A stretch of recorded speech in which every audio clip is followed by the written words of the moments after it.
നമസ്കാരം. നിലയോര വിശേഷങ്ങളിലേക്ക് സ്വാഗതം. സംസ്ഥാനത്തെ higher secondary, vocational higher secondary പരീക്ഷാഫലം പ്രഖ്യാപിച്ചു. +2-ന് 78.69%, VHSCയിൽ 71.42% വിജയം. 39,242 പേർക്ക് എല്ലാ വിഷയത്തിലും A+ ലഭിച്ചു. 3,73,755 പേരാണ് ഹയർ സെക്കൻഡറി പരീക്ഷ എഴുതിയത്. ഇതിൽ 2,94,888 പേർ ഉപരിപഠനത്തിന് യോഗ്യത നേടി. കഴിഞ്ഞ വർഷം 82.95% +2 പരീക്ഷയിലെ വിജയം. മുൻവർഷത്തേക്കാൾ വിജയശതമാനം കുറഞ്ഞു. 4.26% കുറവാണ് ഇത്തവണയുണ്ടായത്. കഴിഞ്ഞ വർഷത്തെ അപേക്ഷിച്ച് ഇത്തവണ 16 ദിവസം മുമ്പാണ് പരീക്ഷാഫലം പ്രഖ്യാപിച്ചത്. കഴിഞ്ഞ വർഷം മെയ് 25-നായിരുന്നു ഫലപ്രഖ്യാപനം. VHSC പരീക്ഷയിൽ 71.42% വിജയം. കഴിഞ്ഞ വർഷം 78.39% വിജയം. VHSC പരീക്ഷയുടെ വിജയശതമാനവും ഇത്തവണ കുറഞ്ഞു. 6.97% കുറവാണുണ്ടായത്. ഇത്തവണ സയൻസ് വിഭാഗത്തിൽ 84.84% വിജയം. ഹ്യൂമാനിറ്റീസ് 67.09%, കൊമേഴ്സ് 76.11% വിജയം. ഇത്തവണ സയൻസ് വിഭാഗത്തിൽ മാത്രമായി 1,89,411 പേർ പരീക്ഷ എഴുതിയതിൽ 1,60,696 പേരാണ് ഉന്നത പഠനത്തിന് അർഹത നേടിയത്. ഹ്യൂമാനിറ്റീസ് വിഭാഗത്തിൽ 76,835 പേർ പരീക്ഷ എഴുതിയതിൽ 51,144 പേർ ഉന്നത പഠനത്തിന് യോഗ്യത നേടി. സംസ്ഥാനത്ത് 63 സ്കൂളുകൾ 100% വിജയം നേടി. ഇതിൽ 7 എണ്ണം സർക്കാർ സ്കൂളുകളാണ്. എല്ലാ വിഷയത്തിലും A+ നേടിയവരുടെ എണ്ണത്തിലും വർധനവുണ്ടായി. ഇത്തവണ എല്ലാ വിഷയങ്ങളിലും 39,242 പേരാണ് A+ നേടിയത്. കഴിഞ്ഞ വർഷത്തെ അപേക്ഷിച്ച് 5,427 പേരുടെ വർധനവാണുണ്ടായത്.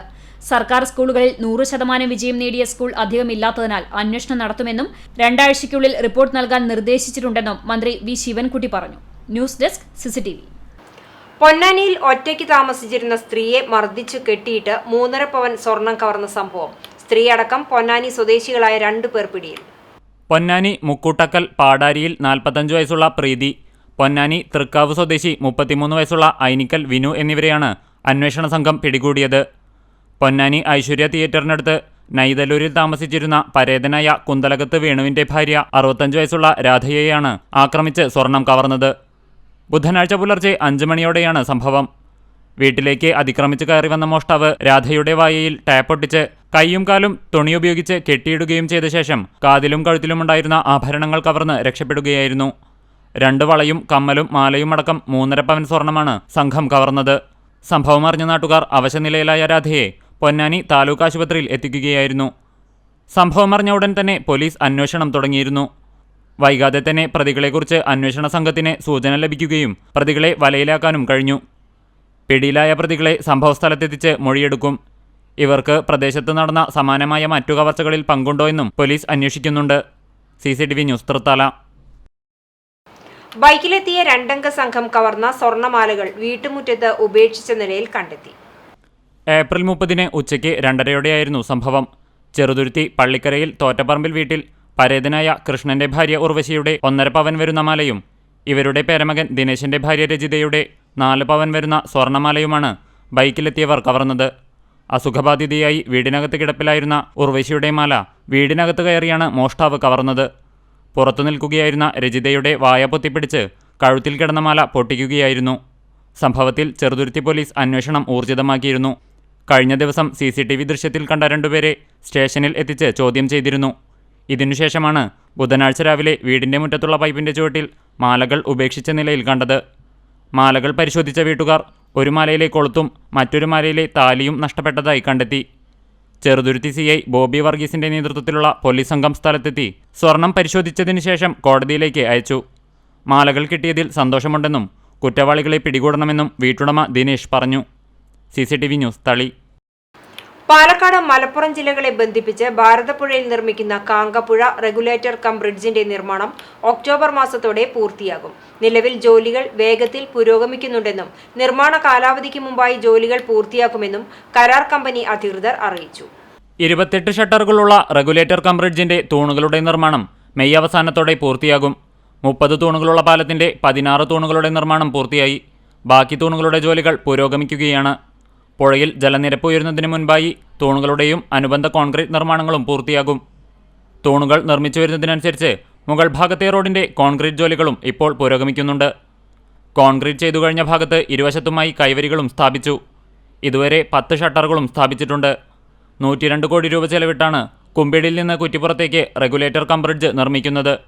2022 ഡിസംബറിൽ ആരംഭിച്ച നിർമ്മാണം പൂർത്തിയാക്കാൻ 2 വർഷത്തെ സമയമാണ് കരാർ കമ്പനിക്ക് നൽകിയിട്ടുള്ളത്. ഗതാഗതത്തിനു പുറമെ പാലക്കാട്, മലപ്പുറം ജില്ലകളിലേക്കുള്ള ജലസംഭരണവും ടൂറിസവും പദ്ധതി ലക്ഷ്യമിടുന്നുണ്ട്. പുതിയ റെഗുലേറ്റർ കം ബ്രിഡ്ജ് ഇരു ജില്ലകൾക്കും ഒരുപോലെ അനുഗ്രഹമാണ്. വെള്ളിയാങ്കൽ, ചമ്രവട്ടം റെഗുലേറ്ററുകൾ അതത് ജില്ലകൾക്ക് മാത്രമാണ് ഉപകാരമെങ്കിൽ കാങ്കക്കടവ് റെഗുലേറ്റർ പാലക്കാടിനും മലപ്പുറത്തിനും ഒരുപോലെ അനുഗ്രഹമാകും. വേനലത്തു മുൻപ് വെള്ളിയാങ്കൽ റെഗുലേറ്റർ അടയ്ക്കുന്നതോടെ റെഗുലേറ്ററിന് താഴേക്കുള്ള ഭാഗങ്ങളിലെ നിളയിലെ നീരൊഴുക്ക് കുറയാറാണ് പതിവ്. കാങ്കപ്പുഴ റെഗുലേറ്റർ യാഥാർത്ഥ്യമാകുന്നതോടെ ഇരു ജില്ലകളിലെയും വിവിധ പ്രദേശങ്ങളിലേക്ക് ആവശ്യമായ വെള്ളം സംഭരിക്കാൻ സാധിക്കും. CCTV news, Thrithala. ലഹരിക്കെതിരെ നന്മമരം ഒരുക്കി പട്ടാമ്പി എക്സൈസ് റേഞ്ച് ഓഫീസ്. നഗരസഭാ ചെയർപേഴ്സൺ ഒ ലക്ഷ്മിക്കുട്ടി ഉദ്ഘാടനം നിർവഹിച്ചു. വിമുക്തി പദ്ധതിയുടെ ഭാഗമായാണ് ലഹരി ബോധവൽക്കരണ സന്ദേശമുയർത്തി ലഹരിക്കെതിരെ നന്മമരം ഒരുക്കിയത്. പട്ടാമ്പി എക്സൈസ് റേഞ്ച് ഓഫീസിന്റെ നേതൃത്വത്തിൽ പട്ടാമ്പി മിനി സിവിൽ സ്റ്റേഷന് മുന്നിൽ നടന്ന ലഹരിക്കെതിരെ നന്മമരം പരിപാടി നഗരസഭ ചെയർപേഴ്സൺ ഒ ലക്ഷ്മിക്കുട്ടി ഉദ്ഘാടനം ചെയ്തു.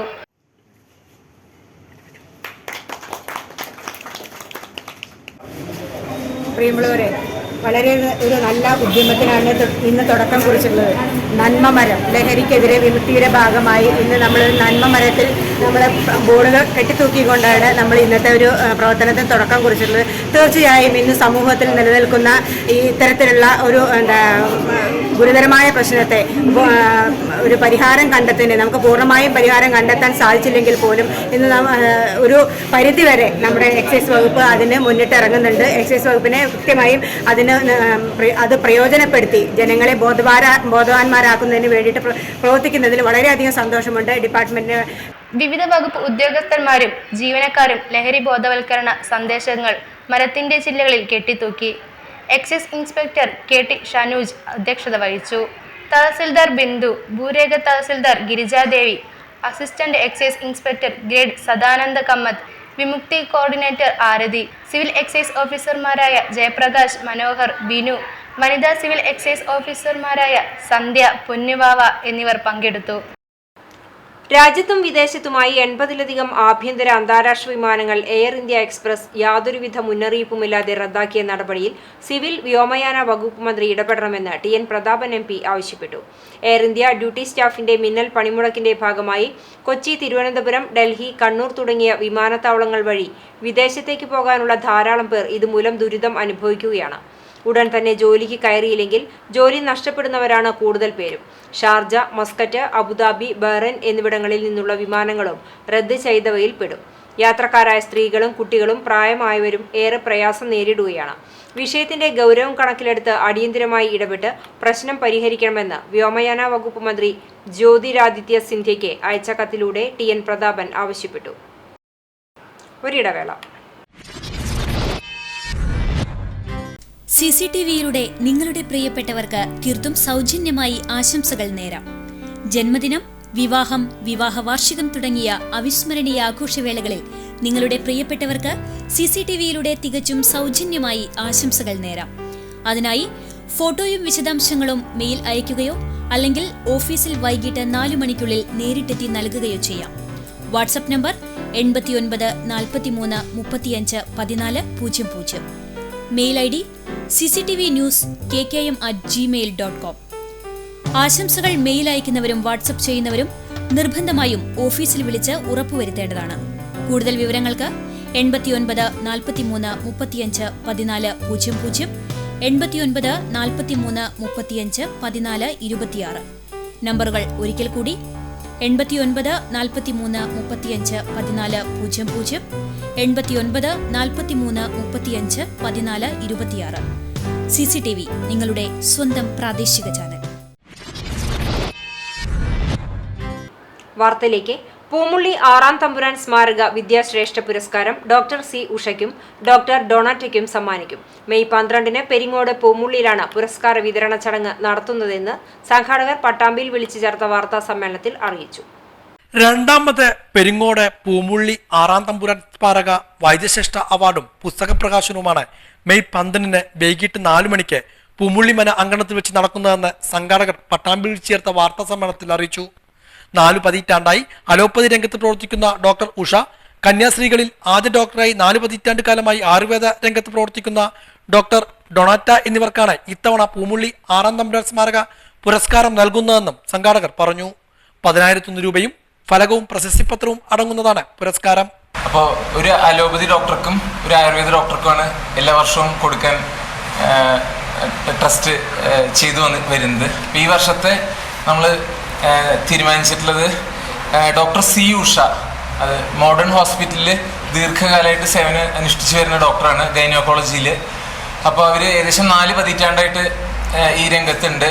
എല്ലാ നാട്ടുകാർക്കും എല്ലാവർക്കും വളരെ ഉപയോഗപ്രദമായ രീതിയിൽ അവർ പ്രാക്ടീസ് തുടർന്ന് വരുന്ന ഡോക്ടറാണ്. അപ്പോൾ അവർക്കാണ് അലോപ്പതി രംഗത്ത് നമ്മൾ ഇത്തവണ ഏർപ്പെടുത്തിയിട്ടുള്ളത്. അതേപോലെ ആയുർവേദ രംഗത്ത് ഡോക്ടർ സിസ്റ്റർ ഡൊണാറ്റ, അവർ ജൂബിലി മിഷൻ ആയുർവേദ ഹോസ്പിറ്റലിലാണ് ഇപ്പോൾ വർക്ക് ചെയ്യുന്നത്. അവരും 4 പതിറ്റാണ്ടായിട്ട് ഈ ആയുർവേദ ചികിത്സാ രംഗത്ത് ഉള്ളതാണ്. PNM കോളേജിലെ പ്രിൻസിപ്പലായിരുന്നു. ആദ്യത്തെ കന്യാസ്ത്രീകളുടെ ഇടയിൽ നിന്നുള്ള ആദ്യത്തെ ഡോക്ടറും കൂടിയാണ് അവർ. ഇപ്പോൾ 19 വയസ്സായി സ്റ്റിൽ ആക്റ്റീവായിട്ടുള്ള ഡോക്ടറാണ്. അപ്പോൾ അവർക്കാണ് നമ്മൾ ആയുർവേദ രംഗത്ത് ഈ പുരസ്കാരം കൊടുക്കാൻ ഇത്തവണത്തെ ജൂറി തീരുമാനിച്ചിട്ടുള്ളത്. ഇത് മെയ് 12 ഞായറാഴ്ച ട്രസ്റ്റ് അങ്കണത്തിൽ വെച്ച് പെരിങ്ങോട് പൂമുള്ളി ആറാം തമ്പുരാൻ സ്മാരക ട്രസ്റ്റ് അങ്കണത്തിൽ വെച്ച് കൊടുക്കാമെന്നാണ് തീരുമാനിച്ചിട്ടുള്ളത്. ഡോക്ടർ റാണി മേനോൻ ഐ ഹോസ്പിറ്റലിൻ്റെ MDയും ഡോക്ടറുമായിട്ടുള്ള തൃശ്ശൂരിലുള്ള ഡോക്ടർ റാണി മേനോനാണ് ഇത് ഉദ്ഘാടനം ചെയ്യുന്നത്. അധ്യക്ഷത advocate Rajeena, block panchayat president, അവരാണ് അധ്യക്ഷത വഹിക്കുന്നത്. കൂടാതെ പ്രശസ്ത കവയിത്രിയായിട്ടുള്ള ശൈലജ ടീച്ചർ ഒരു അനുസ്മരണ പ്രഭാഷണം നടത്തും. Thrithala block panchayat president advocate VP റജീനയുടെ അധ്യക്ഷതയിൽ നടക്കുന്ന ചടങ്ങ് ഡോക്ടർ റാണി മേനോൻ ഉദ്ഘാടനം ചെയ്യും. കവിയത്രി KP ശൈലജ അനുസ്മരണ പ്രഭാഷണം നടത്തും. Managing trustee PM Narayana Namboothiripad, chairman PM Vasudevan Namboothiripad എന്നിവർ അവാർഡുകൾ സമ്മാനിക്കും. പുസ്തക പ്രകാശന ചടങ്ങിൽ മാധ്യമപ്രവർത്തക ശ്രീജ ശ്യാം ഉൾപ്പെടെയുള്ളവരും പങ്കെടുക്കും. വാർത്താ സമ്മേളനത്തിൽ ഭാരവാഹികളായ നീലകണ്ഠൻ പൂമുള്ളി, വാസുദേവൻ പൂമുള്ളി, T രാജീവ്, ബ്രഹ്മദത്ത നമ്പൂതിരിപ്പാട് എന്നിവർ ഇതേക്കുറിച്ച് വിശദീകരിച്ചു. പട്ടിത്തറ കക്കാട്ടിരിയിൽ പ്രവർത്തിക്കുന്ന അനധികൃത ചെങ്കൽ ക്വാറിയിൽ റവന്യൂ വകുപ്പ് അധികൃതർ പരിശോധന നടത്തി. വില്ലേജ് ഓഫീസർ ഉൾപ്പെടെയുള്ള ഉദ്യോഗസ്ഥ സംഘമാണ് പ്രദേശത്ത് പരിശോധന നടത്തിയത്. ക്വാറിയിൽ നിന്നും കല്ല് വെട്ടാൻ ഉപയോഗിക്കുന്ന പവർ ടില്ലർ അധികൃതർ കസ്റ്റഡിയിലെടുത്തു. മേഖലയിലെ അനധികൃത മണ്ണ് ഖനനങ്ങൾക്കെതിരെ നടപടി കടുപ്പിക്കുന്നതിന്റെ ഭാഗമായാണ് കക്കാട്ടിരി ചെങ്കൽ ക്വാറിയിലെ പരിശോധന. മണ്ണാർക്കാടുണ്ടായ വാഹനാപകടത്തിൽ മരിച്ച വിളയൂർ സ്വദേശി മുഹമ്മദ് സക്കീറിന്റെ മൃതദേഹം സംസ്കരിച്ചു. കഴിഞ്ഞ ദിവസം വൈകുന്നേരമായിരുന്നു ലോറി ബൈക്കിലിടിച്ച് അപകടമുണ്ടായത്. മണ്ണാർക്കാട് പച്ചനാട്ടുകരയിലെ ദേശീയപാത മേലെ കൊടക്കാടിന് സമീപത്താണ് കഴിഞ്ഞ ദിവസം ലോറി ബൈക്കിലിടിച്ചുണ്ടായ അപകടത്തിൽ വിളയൂർ സ്വദേശി മരിച്ചത്.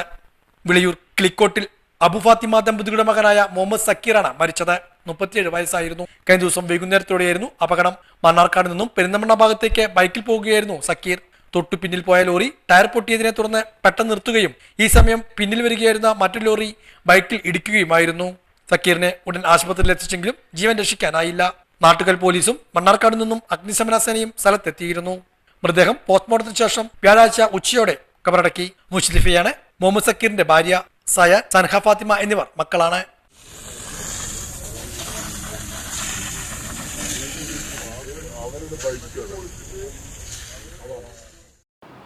ഇതോടെ നിലവര വിശേഷങ്ങൾ സമാപിക്കുന്നു. നമസ്കാരം.